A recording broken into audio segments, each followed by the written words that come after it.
আম বাংলায় এই গাছকে আমরা বিষাক্ত গাছ মনে করা হলেও এই গাছের মধ্যে রয়েছে দিব্য অলৌকিক ক্ষমতা।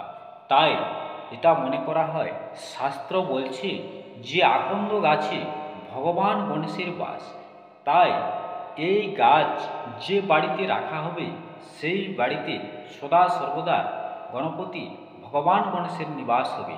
তাই হিন্দু সনাতন ধর্মে আমরা গাছের পুজো বহু প্রাচীনকাল থেকে করে আসছি। শুধু তাই নয়, গাছের দেবী দেবতার স্বরূপ হিসেবে সেসব গাছকে আমরা পুজো করে থাকি। এছাড়া কথিত আছে যে গাছে ঈশ্বরের বাস, তাই আমরা বিভিন্ন গাছের পুজো অর্চনা করে থাকি। তাই শাস্ত্র বলছে যে বাড়িতে যদি আকন্দ গাছ রাখা হয় তাহলে সেই বাড়িতে ভগবান গণেশের নিবাস হয়। তাছাড়া সেই বাড়িতে ভগবান শিবের নিবাস হয়। বন্ধুরা, শাস্ত্র অনুযায়ী বলা হয়েছে যে বাড়িতে যদি সাদা আকন্দের গাছ রাখা হয় তাহলে অত্যন্ত শুভ বলে মনে করা হয়েছে। বন্ধুরা, এই গাছ আমরা বিষাক্ত মনে করা হলেও এই গাছে ভগবান দিব্য অলৌকিক শক্তি প্রদান করে গেছেন। এই গাছের মধ্যে স্বয়ং ভগবান শিব ও গণপতি দেব নিবাস করে থাকেন। তাই এই গাছ বাড়িতে রাখা অতি এবং অত্যন্ত শুভ। তবে সাবধানপূর্বকভাবে সেই গাছের পাতা এবং ফল ছিঁড়ে আপনারা চোখে মুখে লাগাবেন না, কারণ এই গাছে ঠিক যেরকমই দিব্য অলৌকিক ক্ষমতা গুণ রয়েছে ঠিক সেরকমই এই গাছ বিষাক্ত বলে আমরা মনে করি। সেই গাছের কিছু অংশ বিষাক্তভাবে আমাদের কাজ করে। তাই সাবধানপূর্বকভাবে সেই গাছকে বিধিপূর্বকভাবে অবশ্যই আপনার বাড়িতে রাখুন। শাস্ত্র বলছে সে সাদা আকন্দের গাছ বাড়িতে রাখা অতি অত্যন্ত শুভ। বন্ধুরা, আমরা দেখুন হিন্দু সনাতন ধর্মে বিভিন্ন দেবদেবীর পুজোয় বিভিন্ন ফুলের ব্যবহার করে থাকি।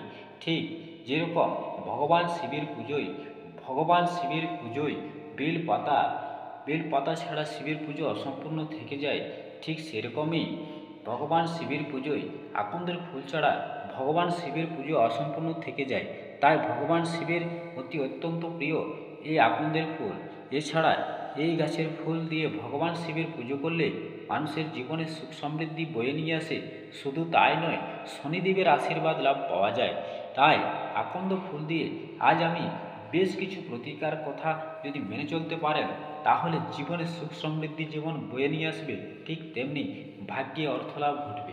বন্ধুরা, এই ভিডিও দেখার জন্য আপনাকে কোনো টাকা পয়সা খরচা করতে হবে না।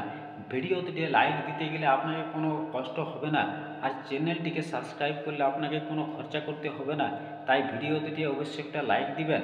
চ্যানেলটিকে নতুন হয়ে থাকলে চ্যানেলটিকে সাবস্ক্রাইব করে পাশে থাকবেন এই ধরনের গুরুত্বপূর্ণ সর্বপ্রথম তথ্য পাওয়ার জন্য। বন্ধুরা, চলুন তাহলে ভিডিওটি স্কিপ না করে দেখা যাক এই শ্বেত আকন্দ বা সাদা আকন্দের বিশেষ কিছু প্রতিকার আজ আমি আপনাদের সামনে নিয়ে এসেছি।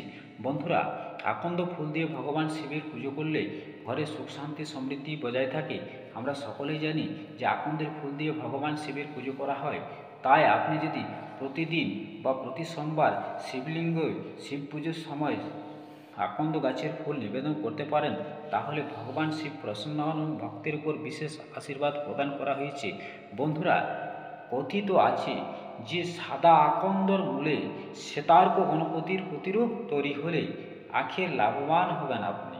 অর্থাৎ আপনার বাড়িতে যদি সাদা আকন্দের গাছ থাকে আর সেই সাদা আকন্দের গাছ 10 থেকে 15 বছরের পুরানো হয়ে থাকে তাহলে তার মূলে শ্বেতার্ক গণপতির প্রতিরূপ অর্থাৎ গণেশের রূপ ধারণ করে সেই গাছের মূলে সেই মূল তুলে আপনি যদি বাড়িতে স্থাপন করে পুজো অর্চনা করতে পারেন তাহলে সেই বাড়িতে সদা সর্বদা গণপতির নিবাস হয়ে থাকে।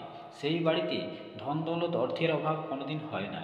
তাই শ্বেতার্ক যদি তার বাড়িতে গণপতি স্থাপন করে প্রতিদিন পুজো করেন তাহলে সেই মূর্তি শাস্ত্রে খুব শুভ বলে মনে করা হয়েছে। আর যে বাড়িতে প্রতিদিন এই মূর্তি পুজো করা হবে সেই বাড়িতে সুখ সাফল্য ভরে যাবে। তো বন্ধুরা, আপনারা যদি শ্বেত আকন্দের গাছের বা অনেক পুরানো শ্বেত আকন্দের গাছের শ্বেতার্ক যদি আপনারা কোথাও পেয়ে থাকেন অবশ্যই সেই শ্বেতার্ক এনে আপনাদের বাড়িতে আপনারা প্রতিস্থাপন করে অবশ্যই আপনারা পুজো অর্চনা করুন। যদি এরকমটা করেন তাহলে অর্থের অভাব কোনোদিন আসবে না। আর যদি কোনো ব্যক্তির অর্থের ঘাটতি দিন দিন তলানিতে ঠেকে যায় তাহলে শাস্ত্র বলছে যে একটি কালো কাপড়ে আকন্দের মূল বেঁধে বাড়ির প্রধান দরজায় ঝুলিয়ে দিন। এটা করলে আপনার অর্থের অভাব হবে না। বাড়িতে যদি কোনো শিশুর শরীর খারাপ থাকে, তাহলে রবি পুষ্য বা গুরু পুষ্য যোগের দিন 11টি আকন্দ ফুলের মালা তৈরি করে সেই শিশুর পাশে রেখে দিন। স্বাস্থ্যের যেমন উন্নতি হবে, তেমনি শিশুর ভাগ্য সহায় থাকবে। বন্ধুরা, রবি পুষ্য ও গুরু পুষ্য আপনারা যে কোনো ক্যালেন্ডারে পেয়ে যাবেন বা যে কোনো আপনারা পঞ্জিকাতে পেয়ে যাবেন।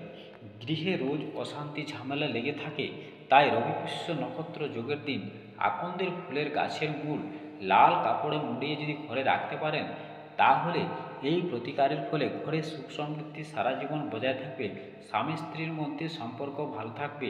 এছাড়া আকন্দের মূল এবং আকন্দের গাছ যদি বা শ্বেতার্ক যে বাড়িতেই থাকে, সেই বাড়িতে শাস্ত্র বলছে জীবনে কোনো ধরনের কোনো সমস্যা বা কোনো ধরনের আর্থিক অনটন অভাব অভিযোগ থাকবে না। বন্ধুরা, ভগবান শিবের উদ্দেশ্যে অবশ্যই ভিডিওটিকে লাইক করতে ভুলবেন না। ভগবান শিবের আশীর্বাদ পেতে চ্যানেলটিকে অতি অবশ্যই সাবস্ক্রাইব করে পাশে থাকবেন।